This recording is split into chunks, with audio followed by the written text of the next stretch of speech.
To C.C. Moore, a genetic genealogist helping Paul with his case, it was a eureka moment. I was extremely excited. I thought we might be able to have a very quick resolution to this case.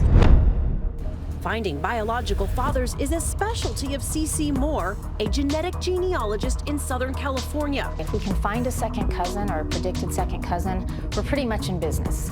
We can usually solve the case. So you know what your family name is? I do. You know where you were born? I do. You know what your birth date is? I do. It's pretty crazy. Crazy doesn't begin to describe it. His name has been Paul Fronczak for as long as he can remember, but now he knows the truth. C.C. Moore is the DNA detective whose company has taken the point on the Fronczak mystery. My team and I have worked on this case every single day for the last year and a half.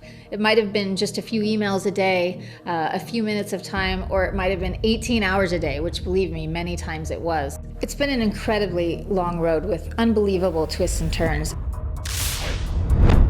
It's very often someone writes to me and they've discovered that their father is not their biological father. It's not usually something extreme like this, but it's a very common discovery. How did a beautiful girl grow up with loving parents and have so little in common with them? Not their looks, not their skills, and that's just the start of a mystery now being solved, and all leading back to a strange man in a fertility clinic.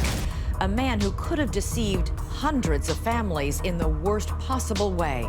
It would take a DNA detective to get to the bottom of it. They wanted to know what her biological heritage was on her paternal side. Desperate for answers, Pam sends her an email. This is right up my alley. She tells Pam to send Annie's DNA to multiple online databases. And in this type of work, we always say if we can find a second cousin or a predicted second cousin, we're pretty much in business. First we got the match, then Pam said, well, hey, she's got a cousin who was a sperm donor, and then, oh my gosh, he worked at the same fertility clinic that we used. Moore's hunch pays off. DNA detective C.C. Moore created a blog that's already gotten responses from at least 5 more possible Lippert offspring. It's been more than a decade of wondering, searching, struggling for this man who now calls Jacksonville home. He finally has the answer to a simple question: who am I? Moore and a team worked on Benjamin's case for 2.5 years, comparing his DNA to those in databases across the country. Along with information BK thought he remembered, Moore's team made the connection when law enforcement couldn't. In fact, it really amazes me that law enforcement didn't solve this case sooner. We had his birth date, we had his home state, we had his family's religion. How could this not have been solved? It took all this time, and thanks to genetic genealogy and DNA detective work, he finally has what should have been his for years.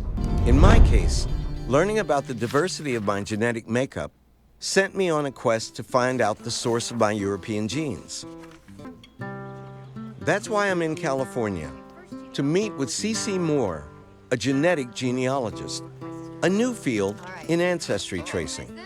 So I've been looking at your DNA results. Okay. Lots of your DNA matches have family trees that include Wilmore male. So that tells me he's very likely one of your ancestors as well. And he was a white man. He sure was.